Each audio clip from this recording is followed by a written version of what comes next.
Great. Okay, well, thank you for having me tonight. This is the first Zoom meeting I've given since being in isolation. And I'm glad you guys had a picture of me there because I wasn't sure if anyone was going to know what I look like. And so, oh, can we do this? Oh, there we go. So this is what I do look like, fresh face and not after 56 days of isolation. This is me on the Monarch overwintering grounds in Mexico. A few years ago, I wasn't able to go this year because of the situation in Mexico.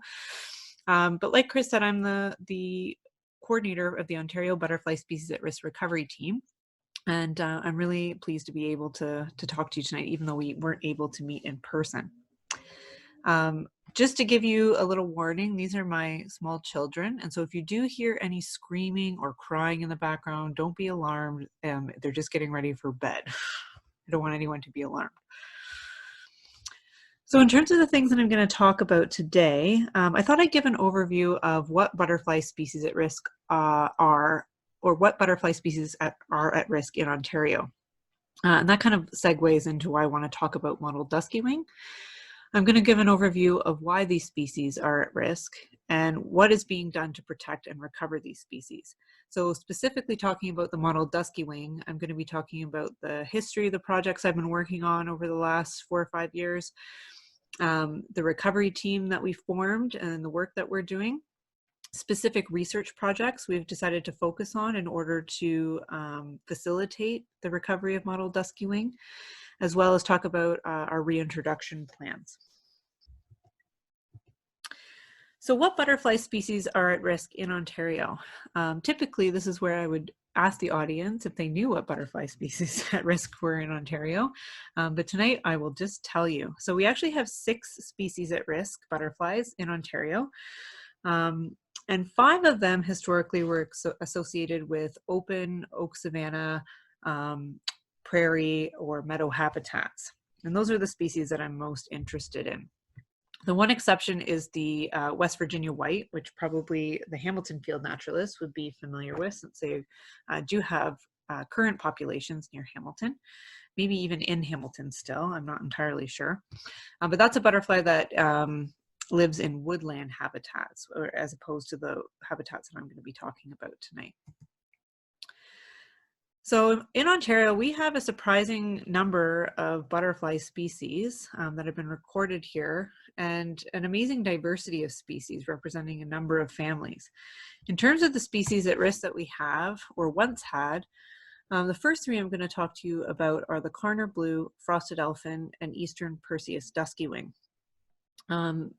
The frosted elfin is shown on the top left there, Karner blue top right, and then the eastern Persius duskywing on the bottom, the mounted specimen. All 3 of these species used to occur in southern Ontario, and that represented their entire Canadian range. So they only crept into just the southernmost part of Ontario. And all 3 are now considered extirpated from the province.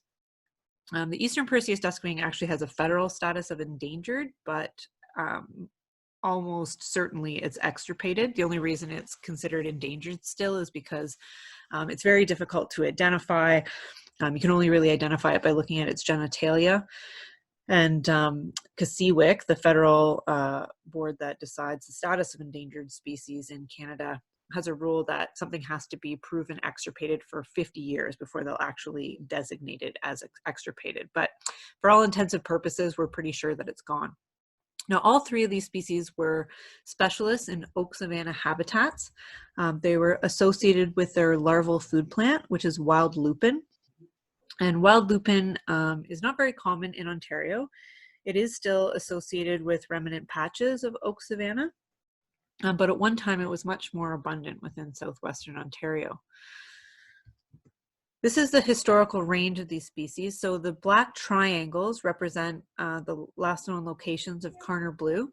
So you can see, I think you can see my mouse, associated with the High Park area in Toronto, Port Franks and Pinery area in Grand Bend. There were limited records from the Sarnia and London area, as well as Norfolk County down near the St. Williams Conservation and Forestry Reserve. The red circles represent the only Ontario records for eastern Persius Duskywing, so also Pinery, Grand Bend area, as well as Norfolk County. And then the only known record for frost and elfin, there was a small population that was known to occur at the St. Williams Forestry Reserve. So you can see that these species were limited. They were very restricted to the habitats in which they occurred, and they were all associated with oak savanna habitats. None of them have been seen since the late 1980s, and so it's been some time since they actually occurred in Ontario. In 2017, I was asked by the Canadian Wildlife Service to draft a recovery strategy for these 3 species of butterfly because I wanted to know whether it was possible to recover them. So a recovery strategy, for those of you who are not familiar with that term, is essentially a planning document that agencies and governments use basically to lay out a plan on what the current status of a species is, what's being done to threaten that species, and what can be done to reverse it. And it essentially comes to the conclusion whether it's possible to recover the species or not. When it comes to the Karner blue frosted elfin and eastern Persius Duskywing, the conclusions in the report were that it is possible, I think, to recover these species, but we're a very long way off from doing it. Oak savanna habitat, which I'll talk about a little later in my presentation, has been reduced to a very small fraction of what it once was in Southern Ontario. It's very fragmented. We certainly don't have enough of the larval host plant wild lupin left in Ontario to support viable populations of these species. So a lot of habitat restoration is needed and proper management of those habitats. And then in addition to that, because these species are extirpated from Ontario, we would be looking to populations south of the border in the United States in order to source populations to bring up to Canada. So it's a lot more involved than just dropping a few butterflies in a new habitat. But I think it is possible someday if we really work at it. The mottled duskywing is a species that I've been heavily invested in over the last 10 or so years. This species is a spread wing skipper butterfly with a very mottled appearance. You can see its wings there. A lot of people think dusky wing butterflies are all in the genus Erinus, look very similar, but there is no butterfly that's quite as mottled as the mottled duskywing, and that's of course why it has its name. At the bottom left corner there, you can see this is what its larva looks like and its egg. And on the far right there, that's its host plant, or one of its host plants in Ontario, New Jersey tea, or Ceanothus americana. It also will feed on Ceanothus herbaceous, which is a closely related plant species, also commonly known as narrow-leaf New Jersey tea or prairie redroot. And this plant species is associated with oak savanna habitats, but also a number of other habitats, including oak woodlands, pine woodlands, roadsides, as well as alvar habitat. Typically, it's associated with sandy soils. So this is the geographic range of the historical and current range of mottled duskywing. The yellow circles represent extant populations that we know currently occur. The blue triangles and the green triangles represent historical populations of the species. So you can see it's been reduced considerably from its former range. You'll also notice that much of its former range where it no longer occurs are the same locations where Karner blue, frosted elfin, and eastern Persius duskywing once occurred, like around the Pinery area, around the St. Williams Forestry Reserve, around High Park in Toronto. So it was associated with those same habitats, although it was more widespread than those lupin-feeding butterflies, mainly due to the fact that its host plant, New Jersey tea, and prairie redroot are more geographically widespread than wild lupin. So in 2015, the provincial government retained me to develop a recovery strategy for the mottled duskywing. And this was after about 10 years of me surveying the species in southeastern Manitoba and Ontario to develop the federal status report for the species, where we came to the conclusion that it was endangered. So after a species is listed and receives a status under the Federal Species at Risk Act, it will often fall to the provinces then to give it a designation of its own. And so the case of Ontario, they adopted the status of endangered. And so the government was at that point required under the Endangered Species Act to develop a recovery strategy. And this recovery strategy was, it was detailed, but there were also a number of knowledge gaps that were clearly identified in the recovery strategy about things that we just didn't know about the butterfly and that we had to answer before we could move forward with a plan to recover it in Ontario. At the time, we didn't have a very clear picture of why it had become endangered. We didn't know a lot about basic life history traits that we know about a lot of other butterfly species. For example, nobody really knew what a pupa even looked like. No one had seen a pupa. I'd never seen a photograph of a pupa. And even limited photographs of larvae, no photographs of eggs. So just really basic life history things we didn't know about this species. And when I came to writing the recovery strategy, I actually had to commission a scientific illustrator to illustrate the life cycle from scientific descriptions from the 1800s because I couldn't find photographs of any of these stages. And I didn't have any of my own. So that strategy was put out in 2015. Before I move on with the mottled duskywing, I just do want to touch on the monarch too, as I'm talking about all of these butterfly species at risk that we have in Ontario. So the monarch butterfly, I'm sure you're familiar with, is a species of special concern in Ontario, but it also has a newly proposed federal status of endangered that hasn't been adopted yet. And when I talk about butterfly species at risk, I think, my focus is on the rare oak savanna specialists, but I think it's also important to remember in terms of recovery and habitat restoration that we also think about the butterfly and what historically its native habitat would have been.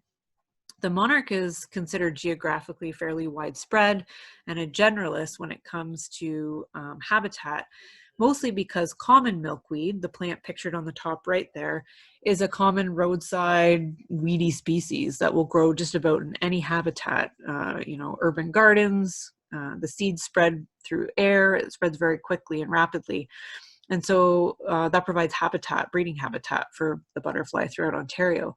But historically, it would have been associated with more open habitats where milkweeds would have naturally occurred, which would have included tallgrass prairie and oak savanna and other disturbed areas that opened up the forest canopy. And I'm not necessarily convinced that some of the habitats that we propose to be, recovery habitats for monarch butterflies, like highway right-of-ways, are the best ways to recover this species. Mainly because, of course, they're exposed to road mortality in an instant like that, but also because in these urban environments, they're exposed to all kinds of other things that we just don't know clearly what the impacts of that are, such as, road salts that are put on roads have been shown to decrease survival rates in larvae. So as much attention as the monarch receives, I think it's really important that all our recovery efforts that we focus on butterflies also include recovering natural habitat that they once occurred in. So why are all of these species at risk? Well, first and foremost, like most species at risk, they've just lost a lot of their habitat. So, historical clearing of land for agriculture wiped out large areas of habitat. And then, of course, the ongoing urbanization and cementification of our landscape. So this not only directly results in habitat loss, but it also results in fragmentation of natural habitats. And when it comes to butterflies, some butterflies like monarchs, for example, are highly mobile. They're able to fly long distances, but most butterfly species are much more local in the habitats that they occupy. So for example, mottled duskywing, we don't know exactly what its dispersal ability is, but you often don't see mottled duskywing more than, 100 meters from appropriate habitat for that species at the most. So, a large urban development is considered a total barrier to movement for that species. Another main threat to the species over the years has been fire suppression. So all of the butterflies that historically are associated with oak savanna habitats or tallgrass prairies, those habitats were managed or maintained primarily by periodic disturbance. So historically, that would have been wildfire and fire set by Aboriginal peoples to clear the land. And fire plays a really important role in oak savanna habitats. One, it clears the canopy, gets rid of all the woody shrubs and trees that are growing up and kind of filling in the savanna. It also puts nutrients back into the soil. And plants like wild lupin and New Jersey tea, the host plants of these rare butterflies, have a very positive and strong relationship to fire. So it can aid in seed dispersal and germification. And so they actually do better in systems that experience periodic fire. So fire suppression within the landscape has really reduced the amount of oak savanna and tallgrass prairie habitat. Invasive species are another threat to these butterfly species. One, because of direct competition. So of course, invasive species will invade an ecosystem and outcompete the native vegetation. We all are aware of this. But also there are several invasive species that can act as an ecological trap for butterflies. So for example, garlic mustard, the species pictured in the middle there, is known to be an ecological trap for the West Virginia white, that woodland butterfly that I told you about at the beginning of the presentation. So what happens in that case is that West Virginia white will lay its eggs on garlic mustard, but its larva will not be able to develop because it won't eat that plant. Its native host plant is toothwort. Another example of that is dog strangling vine, which is a very problematic and invasive species in a lot of parts, but especially southwestern Ontario. And monarchs will lay their eggs on dog strangling vine. And again, larvae are not able to develop properly when they eat that plant and won't survive. So it's not really known what the mechanism is for attracting. Generally butterflies are pretty good at recognizing their host plants. Dog strangling vine is in the milkweed family, so perhaps it just has similar tasting compounds that attract the monarch. But these plants in these native ecosystems can be really detrimental to native butterfly populations. Right out here. Of course, climate change is also a threat to most species at risk. We're not really sure what the exact mechanisms for how climate change will impact butterfly species at risk. But for butterflies in particular, they have a very close association with their host plants. So as an example, frosted elfin butterfly, which is now, I mentioned, extirpated in Ontario, it's only able to feed as a larva on the flowers of wild lupin. And wild lupin is a spring blooming flower. It blooms very early in the season. It's often one of the first flowers to bloom early in the season. And so in a climate that's warming or changing, it's not really known, if the phenology of the plant and the butterfly will change to be out of sync. So for example, if the butterfly emerges because it's getting temperature cues that it should come out of hibernation and there are no flowers available for the larva to eat or the butterfly to lay its eggs on, that's going to be problematic for the species. And even changes in a few days can be really problematic. Pesticide spraying is also something that's been attributed to the loss of many of these butterfly species, particularly aerial spraying for gypsy moths. So gypsy moth larvae are known to defoliate oak woodlands. They can be very problematic in some areas. And for a long time in the late 1980s, the province had an aerial spraying program, and many of the provincial parks and larger forest tracts were sprayed with BT, which is a targeted larval insecticide. So it's very effective at killing gypsy moth larvae, but it also doesn't just target gypsy moth larvae. It targets any Lepidoptera, so butterfly or moth, that's in its larval form. And so if the timing of these aerial sprayings, whatever was in larval form would have been wiped out in those oak woodlands by these spraying. And there has been anecdotal information to suggest that Mottled Duskywing, for example, did disappear from several areas after aerial spraying in the late 1980s. Since that time, the province has canceled the aerial spraying program, but some municipalities and conservation authorities do continue to practice aerial spraying for gypsy moths. So oak savanna communities I've been talking about a little bit, just to give people an overview in case you're not familiar with what that term or that habitat type is. Savanna is typically a community with a 25 to 35% tree canopy closure. In southwestern Ontario, the trees tend to be black oak. And then the understory looks like a typical tall grass savanna. So habitat indicators include big bluestem, yellow pimpernel, wild bergamot, woodland sunflower, and smoothleaf aster and wild lupin. As I mentioned, they're adapted to fire, which maintains that semi-open or open canopy that is required in order to maintain the understory of tall grass plants. And so fire suppression is considered a high threat to these communities. So this is what a typical oak savanna would look like. You can see there are scattered black oak trees, but the canopy is relatively open, allowing lots of sunlight to penetrate the floor and allow those herbaceous species and grass species to flourish in the understory.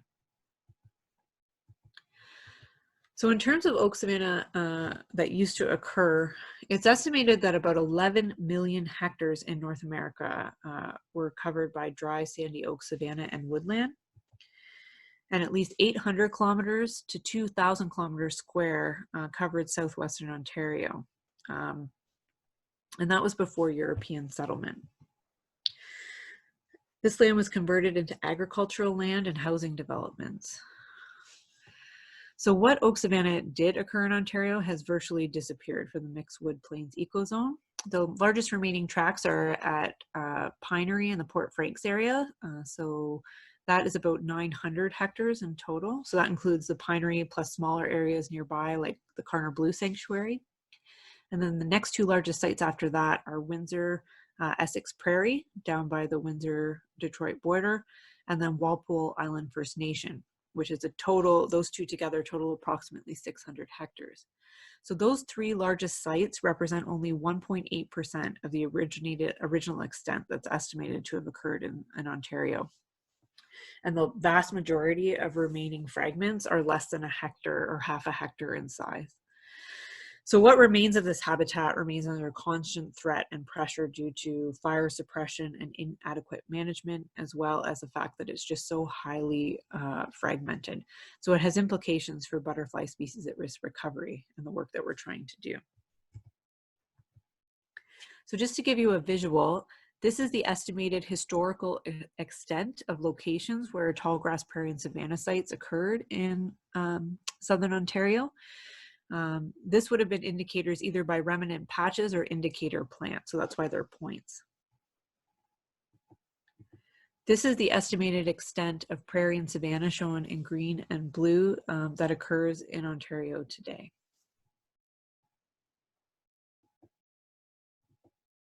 So, what are we doing to protect these butterfly species at risk? And what are we doing to recover them? That's what I'd like to talk to you mostly about tonight. So just to give you a little bit of project history on what I've been doing with the mottled duskywing. As I mentioned, I completed the federal status assessment for the species, and that was back in 2007. And that's at the time in which I became really interested in this species. After the provincial recovery strategy was completed in 2015, funding became available through the Provincial Species at Risk Stewardship Fund in order to carry out actions that were identified in the recovery strategy.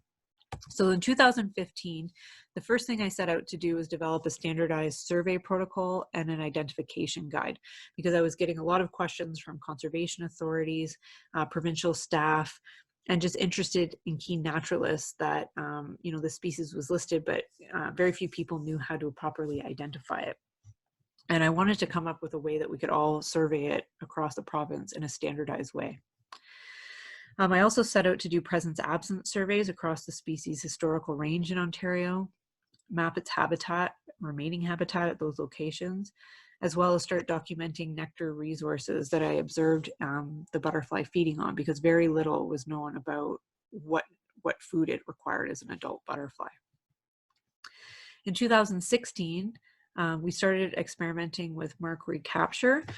We kind of identified fairly early on that in order to accurately estimate population size for any butterfly, the only real way to do that is by carrying out a comprehensive mark recapture study.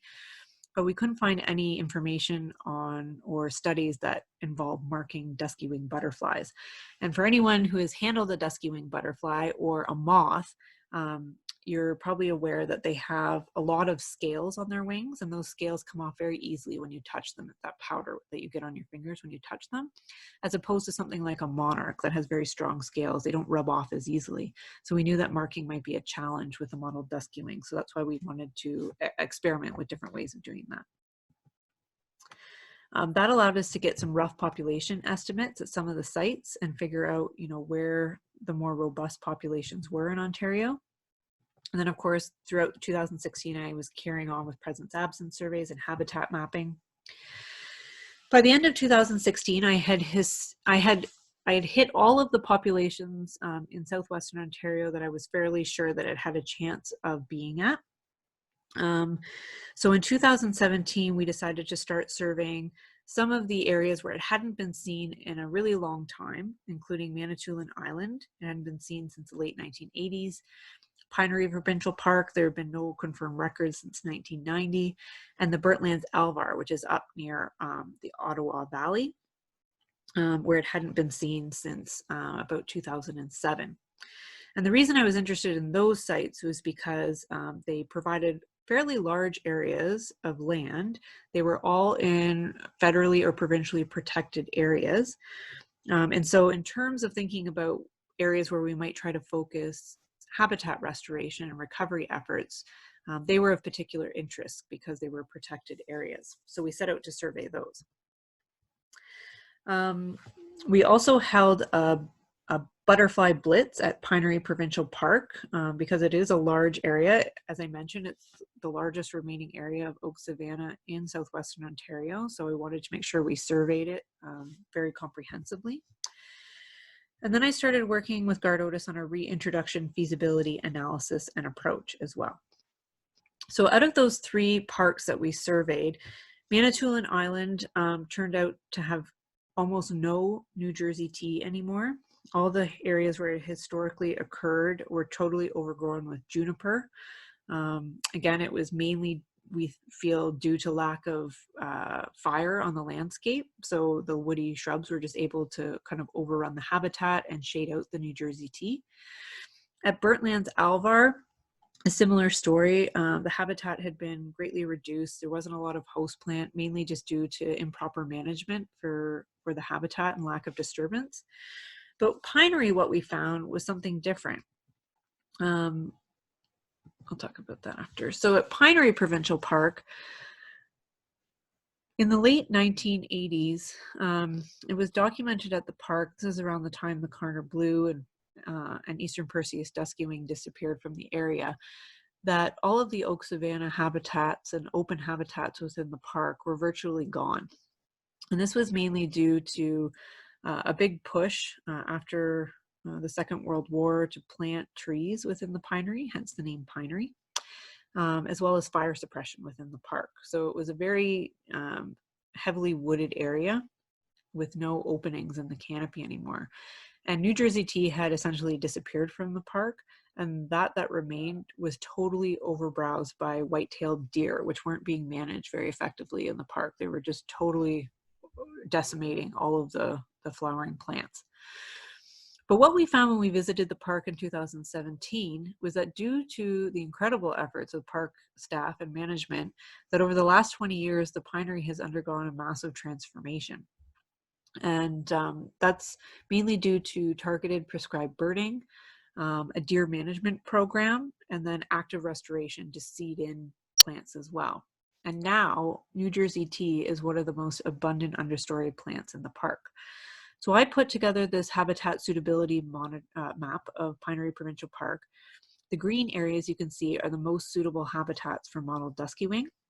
Those are areas that have an abundance of New Jersey tea, so the larval food plant, an adequate and abundant number of nectar resources. The canopy is open, allowing lots of sunlight, and they're characterized by oak savanna habitats, so naturally occurring oak savanna habitats. The light green areas that are labeled as good to marginal habitat, those are areas that have really good potential. There's quite a bit of New Jersey tea, but the canopy is starting to fill in quite a bit. So those are areas that I recommended the park look at for managing with prescribed fire, because something like a fire in those areas would turn those habitats into really suitable habitat very quickly. The pink areas would require a little bit more attention. They're more full canopy habitats. And then the red areas are not suitable. So those are dense, deciduous and mixed forests, which are also important habitats within the park. They're just not suitable for mottled duskywing. So as I mentioned, I held a blitz at Pinery Provincial Park, and the reason we wanted to do that was because there hadn't been a confirmed record since 1990 in the park. And when I say confirmed, I mean a photographic record or a specimen taken. And because of the difficulty with identifying the species and the fact that many people had gone looking for mottled duskywing over the years and no one had found it, but there had been these unsubstantiated reports, we wanted to survey it once and for all to make sure that it either was or was not there. So 22 volunteers showed up for the Pinery Blitz Day, which was an exceptional number, I thought, for a dusky-winged butterfly. And after that week was over, in addition to the surveys that we did during the Blitz, I also spent a lot of time with some ministry staff doing surveys there. We spent over 230 person hours looking for mottled duskywing during the appropriate flight time in the right habitat, and we never found the butterfly. So at the end of 2017, we could conclude with reasonable certainty that it no longer occurred in the park. So another thing that happened in the fall of 2017 was the formation of the Ontario Butterfly Species at Risk Recovery Team. And essentially this involved bringing people together, so land managers, conservation authority representatives, provincial and federal representatives from government, nonprofits and private agencies that were working, and university academics that were interested and actively working on butterfly species at risk recovery. And all of these people, I had often been in contact with all of these various people, but not everyone was talking to each other. And I really felt it was important to bring everyone together into one room and start working collaboratively, because there was so much knowledge spread out among these people. And some people were really focused on habitat restoration. Other people were very focused on research. And I thought, well, why not bring all of these people together so we can work collaboratively? And so the first meeting that we held was at the Cambridge Butterfly Conservatory. And it was a very successful meeting, I think. We ended up coming up with a goal, which is to promote the conservation and recovery of Ontario's butterfly species at risk and their habitats. And in terms of that overreaching goal, we also wanted to identify some short-term goals that we were going to focus on that were, we felt, achievable in the short term and that really required our attention. So that included supporting activities that protect extant populations of mottled duskywing and their habitats.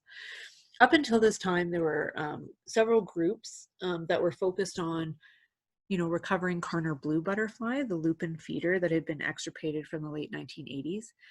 But given the status of its habitat in Ontario and the logistic requirements that would have to all line up in order to bring Karner blue back, it seemed like Karner blue was a long way off.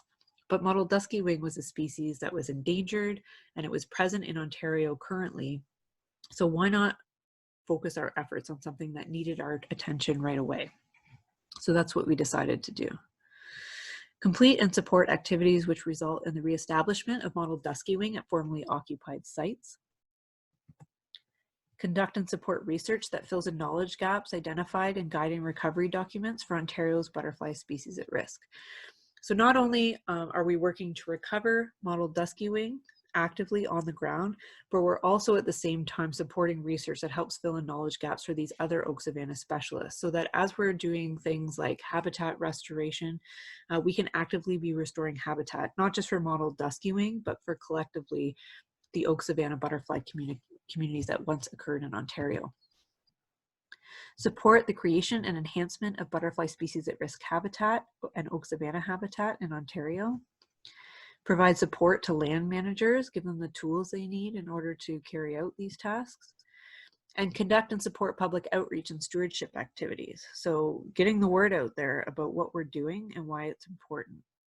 Particularly in the realm when we're talking about prescribed fire, I think that people are really coming around to the idea and an understanding about why fire is important on the landscape, but there are some times often negative views about prescribed fire. And so that's understandable. And so we're really working to try and change the narrative when it comes to prescribed fire. So to date, these are all the participants that we have in the Ontario Butterfly Species at Risk Recovery Team. You can see it involves representatives from a wide range of disciplines, organizations, nonprofits, and universities. And it really is a collaborative effort in support of these collective goals that we have. So after that 2007 meeting, or 17 meeting, as I said, we identified specific short and long-term goals and objectives. So that was like a really big step. We kind of narrowed things down to specifically what we wanted to do. It also resulted in a lot of collaborative networking. A lot of people that had maybe exchanged emails over the years were actually sitting down face-to-face and talking about their ideas. New partnerships were formed. We started identifying specific stakeholder roles in the recovery effort. So who was going to take on kind of what, because there was a lot to do. And we also identified specific research projects. Another great thing that came out of that 2017 meeting was the decision that we were going to start captive rearing trials in order to facilitate mottled duskywing recovery in Ontario. And this was taken on by the Cambridge Butterfly Conservatory. What partner better to do it? You know, they specialize in raising butterflies, and they're really interested in getting more involved in native species at risk recovery. The one thing we didn't want to do was take mottled duskywing though out of the wild and bring it in captivity and have it fail. So what we decided to do was first test captive rearing on a closely related species called the wild indigo duskywing. Some people might be familiar. It's wild indigo duskywing, 10 years ago was a very rare butterfly that was only known to occur kind of in the Pili area. It was associated with the plant wild indigo, which is extremely rare. And about 10 years ago, they started using a plant called crown vetch in hydro corridors and roadway corridors in hydroseed mixes. And this butterfly is able to reproduce on that species. So it, in the last 10 years, has actually become one of the most common butterflies in Southern Ontario, and certainly the most common duskywing butterfly. So the captive rearing trials at the Butterfly Conservatory went extremely well. Out of all the eggs that were taken out of the wild, only 19% were inviable. They were able to hatch out 300 first instar larvae. And all in all, we ended up with an 84% success rate up to adulthood, and 252 butterflies were successfully reared in captivity. That is an extremely high number for any butterfly captive rearing program. So we were very excited about these initial results, but we were also a little hesitant to get too excited because wild indigo duskywing has been a very successful colonizer in Ontario. And we figured there would probably be a reason for that. It's good at what it does. We weren't sure if we were going to have the same luck with mottled duskywing, but what we did have after all of this was over was a captive rearing protocol that we could at least start from. The Cambridge Butterfly Conservatory had played around with different humidity levels, different light levels, different enclosure types, cutting host plants different ways and raising them in water. So they were able to kind of really hone in on the protocols that resulted in the best health and success of these butterflies. So that was our starting point for mottled duskywing. The other thing in 2017 I said was that we identified important research projects that needed to be carried out. So the first was the need to do a mark relocate study or mark recapture study. As I mentioned, it's the only way to get active population estimates of mottled duskywing or any butterfly species. So Dr. Ryan Norris at the University of Guelph, who's also NCC, the Nature Conservancy of Canada's Western Senior Scientist, offered to lead that program. He primarily does population ecology. We also identified a population genetics study, or the need for one. Very little is known about the genetics of mottled duskywing, or any duskywing species for that matter. And Dr. Nusha Kegobadi at Western University offered to lead that endeavor. And lastly, as I said, we were doing all of this, we're thinking about these other species. And so particularly when we're thinking about habitat restoration, we're thinking about also including wild lupin in that recipe. And so Dr. Gard Otis at the University of Guelph offered to do research on frosted elfin habitat patch size and lupin surveying. So in order for us to understand what needed to happen here in terms of habitat restoration, he went to the United States to do some research on what populations were using as habitat there. So all of that happened in 2017. So by the time the recovery team met at the Pinery Provincial Park in the fall of 2018, quite a bit had happened. The outcomes of that meeting were that we again all got together, everybody showed up. It ended up being one of the worst snowstorms of the year, but that was good. It didn't keep anybody away. We also really focused in on habitat restoration for the land managers at that meeting. And we had presentations on proper propagation techniques for wild lupin and New Jersey tea, what could be done to create habitat for these butterfly species at risk. We talked about the different research and monitoring projects required. We talked about how we were going to facilitate more public outreach, how we were going to acquire funding to do all of this work. And again, there was lots more collaborative networking and new partnerships. By the time 2018 rolled around, I actually had people calling me asking if they could come to the meetings because they were hearing about the work that we were doing. So following that meeting, we identified that we were ready in order to start a mottled duskywing rearing project. And again, this endeavor was taken on by the Cambridge Butterfly Conservatory. On the left-hand side there, in the middle, you'll see Adrienne Brewster. She is an entomologist and the executive director of the Butterfly Conservatory. And on the left there is Yvonne Young, who is taking care of all of our captive rearing trials. And on the right, Andelin Tofemeyer, who is a biologist that works at the conservatory and has helped out as well. So in 2019, last year, we brought 12 female butterflies into captivity at the conservatory using the recipe that they cooked up for the wild indigo duskywing. And again, we were wildly successful, which was amazing. So out of the 12 female mottled duskywing butterflies that we brought into captivity, we got an astounding 1,841 eggs, which is really, really spectacular. We actually had to return a lot of those eggs to the wild because it was far more than our permit that we had allowed us to keep. We never in a million years expected to get that many eggs. And out of the eggs that were laid, only 17% were inviable, which was great. So out of the 500 or so that we kept in captivity, we ended up with 336 late instar larvae. Another fabulous thing that we realized was that mottled duskywing actually has a 5th instar larva, which we didn't know previously. We got to see pupa for the first time. And they were able to get 64 butterflies to pupate in captivity. And then we also released 77 butterflies. So we released all of these butterflies that we captively reared back to the location where we collected them from in the first place. We weren't at this point ready or informed we felt enough to do a release somewhere else. But we re-released them back to where we captured them. And that allowed us to play around with releasing different life stages of the butterfly. It also allowed the Cambridge Butterfly Conservatory to refine the captive rearing protocol for mottled duskywing, which is now a document that we have in hand. So by the time we met in 2019, things were really coming together for the recovery team. This is a picture of the majority of members. Some people weren't able to meet in 2019. We met at the Toronto Zoo. And the outcomes of that meeting, we had team presentations on all of the work that had been ongoing.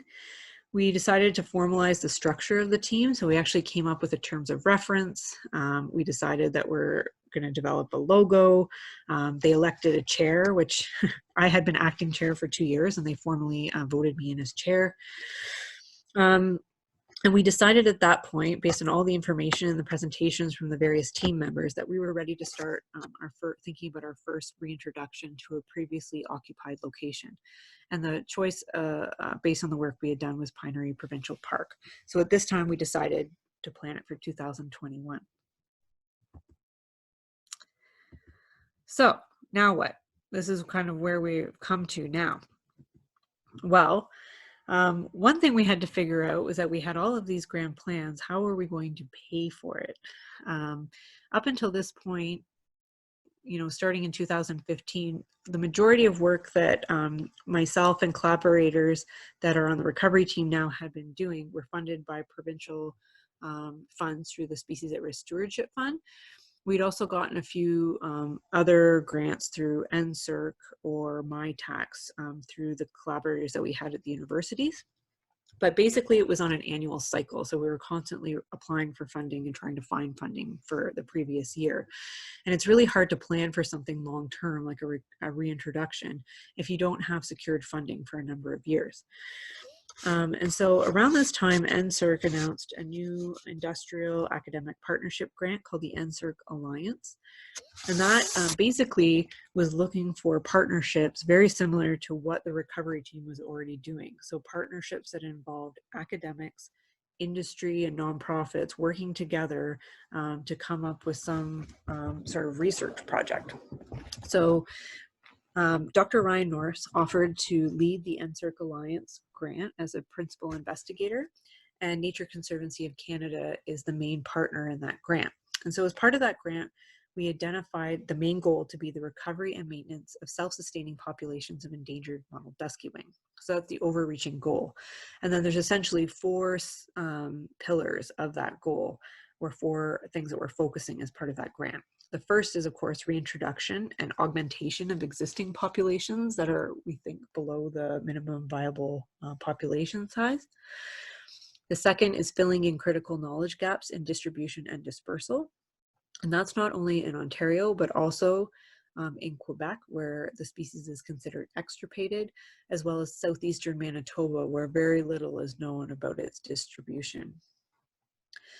The third pillar is the development of a predictive population model and long-term monitoring program.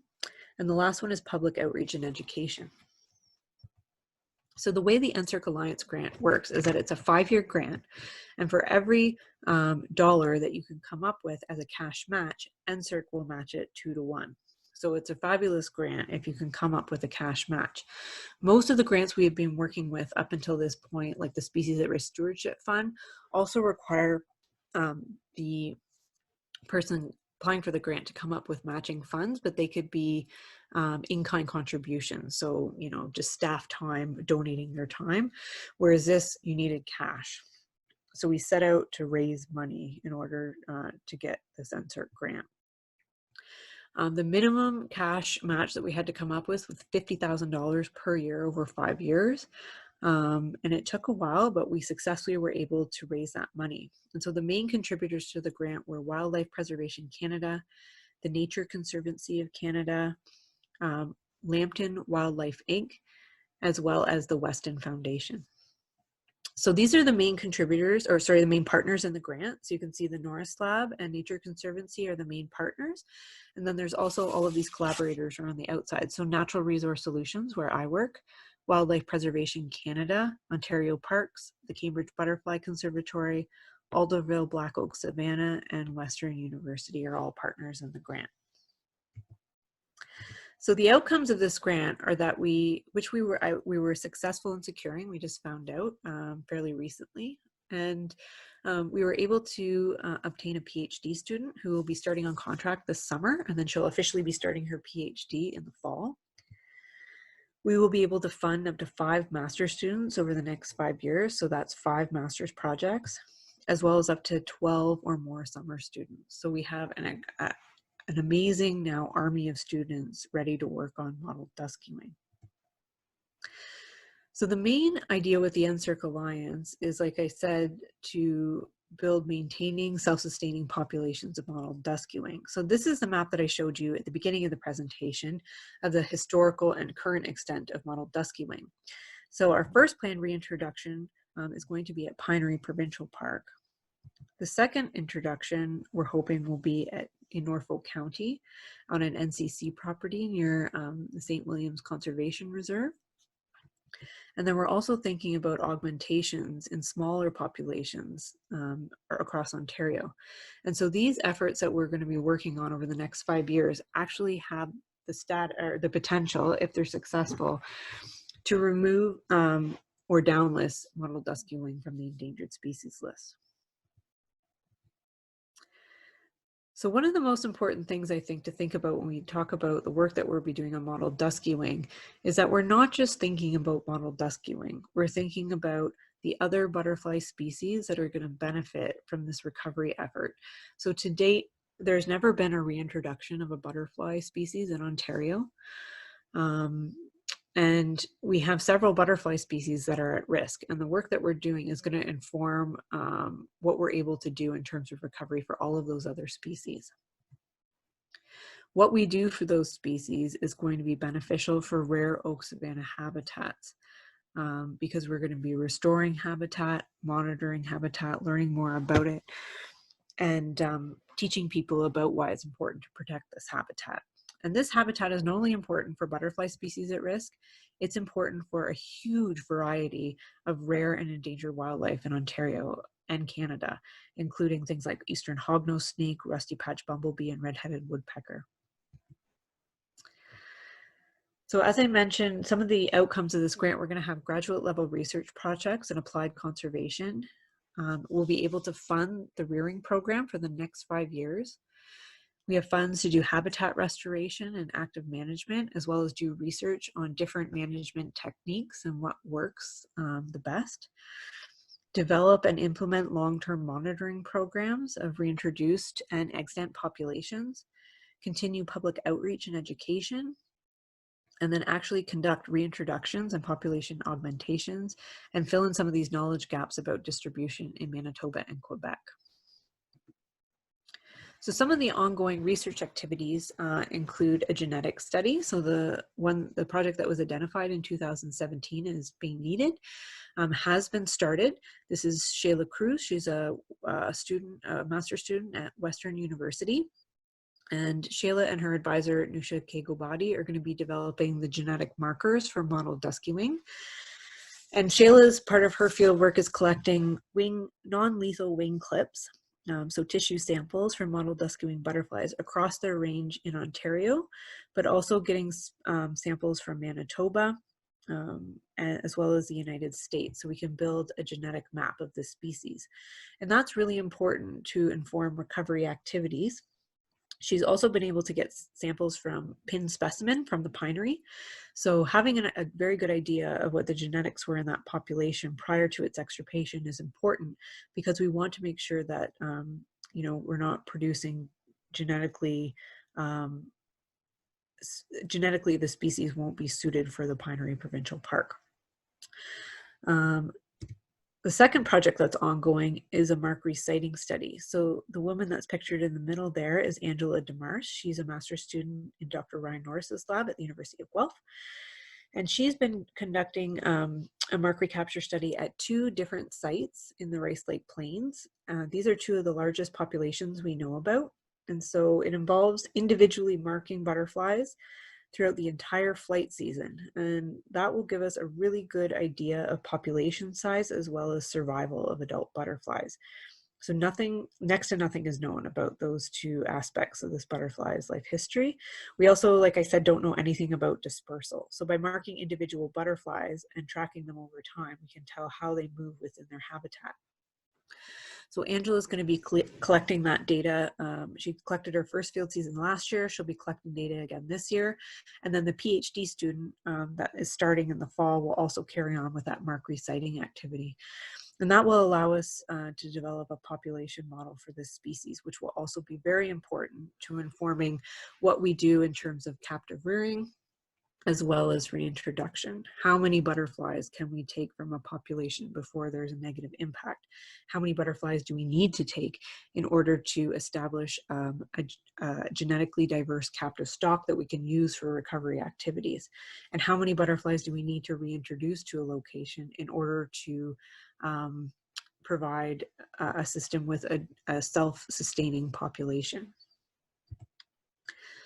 Other activities that are going on at the Cambridge Butterfly Conservatory, for example, are public education and outreach. So this was a great thing. Not only are they taking the lead with the captive rearing, but they also have taken the lead in terms of public outreach and education. They receive over 100,000 visitors every year. And they've had these fabulous stylized mottled Duskywing paraphernalia created, t-shirts and tote bags that they sell in their gift shop, and all the proceeds go to their butterfly conservation lab focused on mottled Duskywing captive rearing. So, as I mentioned, our first planned reintroduction is at Pinery Provincial Park in 2021. This is the oak savanna habitat that we're looking at doing a reintroduction to. It's beautiful. The second site that we're also looking at, Pineries was our first choice, like I said, because it contains suitable habitat for the species and it's present at present day. In Norfolk County, Nature Conservancy of Canada has been doing a lot to acquire and establish tallgrass prairie habitat throughout the county. They planted enormous areas with New Jersey tea and wild lupin and a lot of other tallgrass species. And a lot of those sites were formerly in agricultural production, tobacco fields mainly.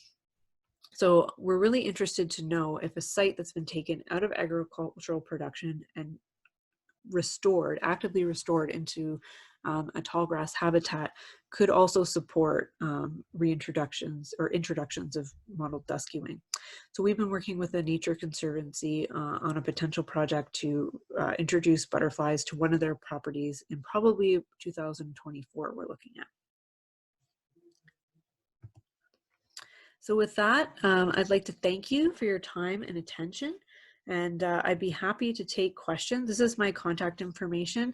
I would like to acknowledge all the funders. I did mention the people that are funding our NSERC Alliance, but it wouldn't be possible without the generous donations from the Weston Foundation, as well as the provincial government that has supported the project over the years, NSERC, my company Natural Resource Solutions, MyTac, and the Cambridge Butterfly Conservatory for their efforts.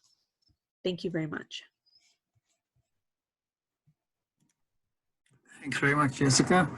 That was fabulous. Anybody have any questions? You can just pop them into the Q&A. There's one there. Oh. So can you hear me if I answer them verbally? Yes. Yeah, okay, great. Yeah, I can. Yes. So I believe the lupin that is widespread in the Maritimes is actually a garden cultivar of lupin. It's not the native wild lupin that occurs in southwestern Ontario.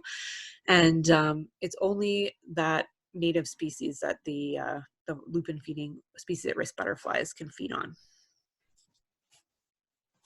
Okay, great. Anybody else?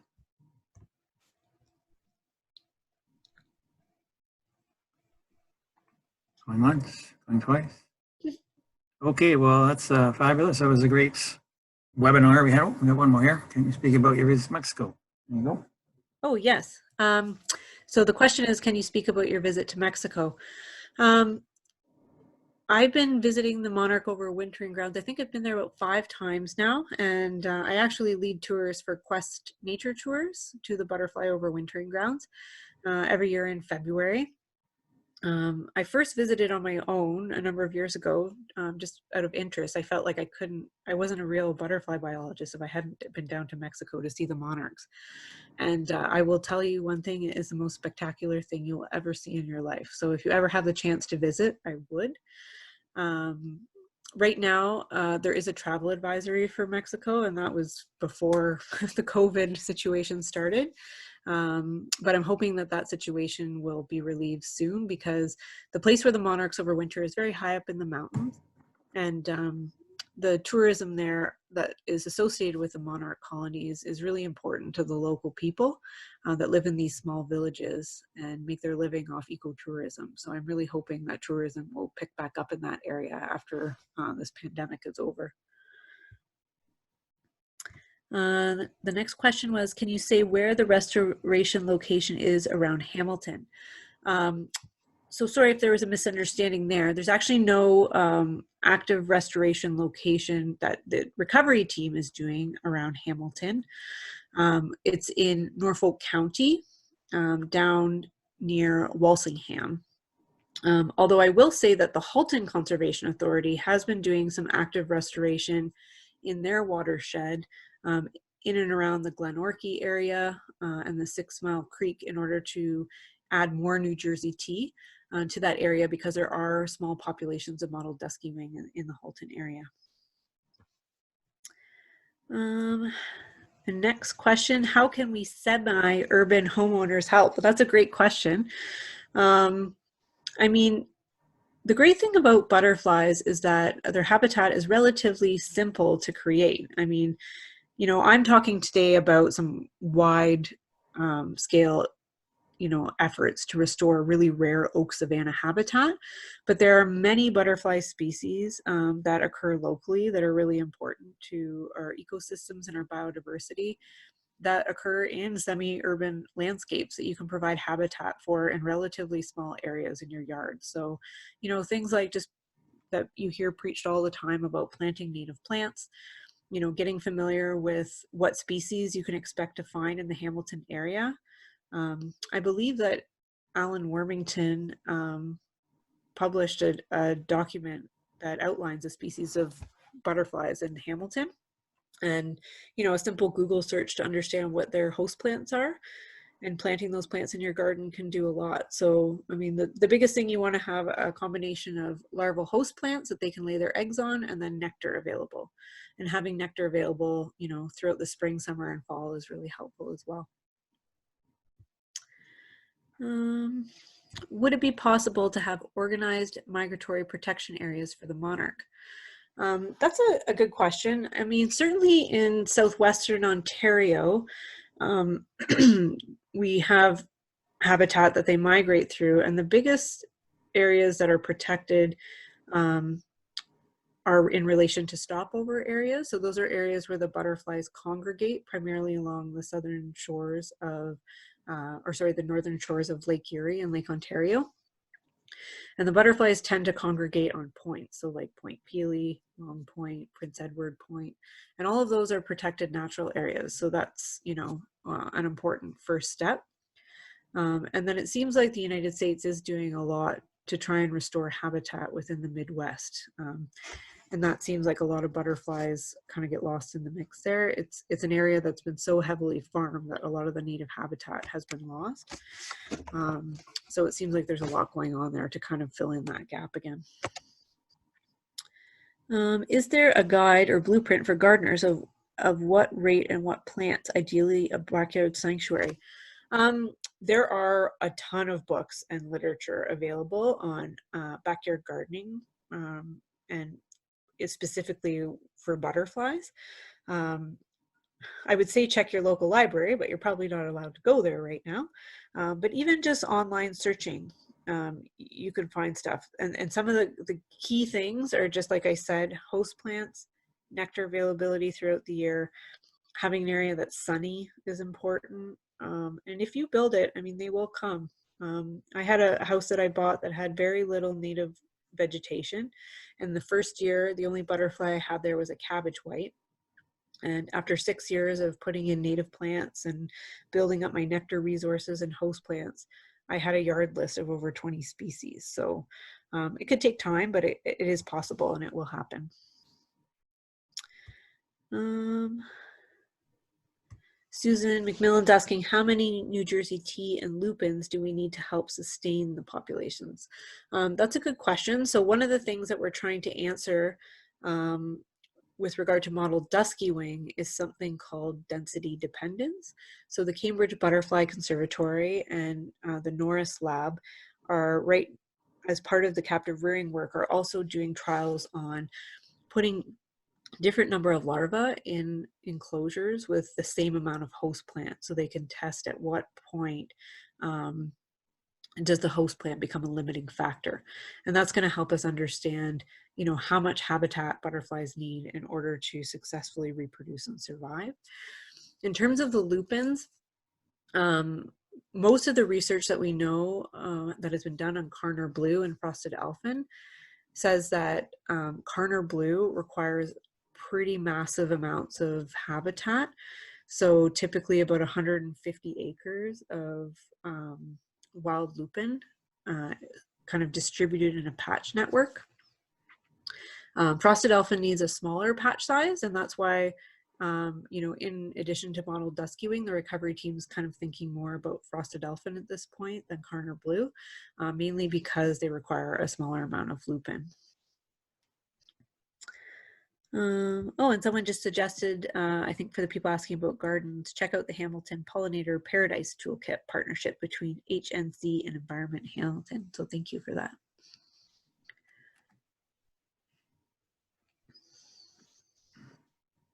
That's great. Any other questions before we call it a night? Just one other thing I want to mention, the butterfly list that Jessica mentioned, that is available on our website under What's Alive, and it's a downloadable PDF of all the species you can find in the Hamilton area. Oh, that's great.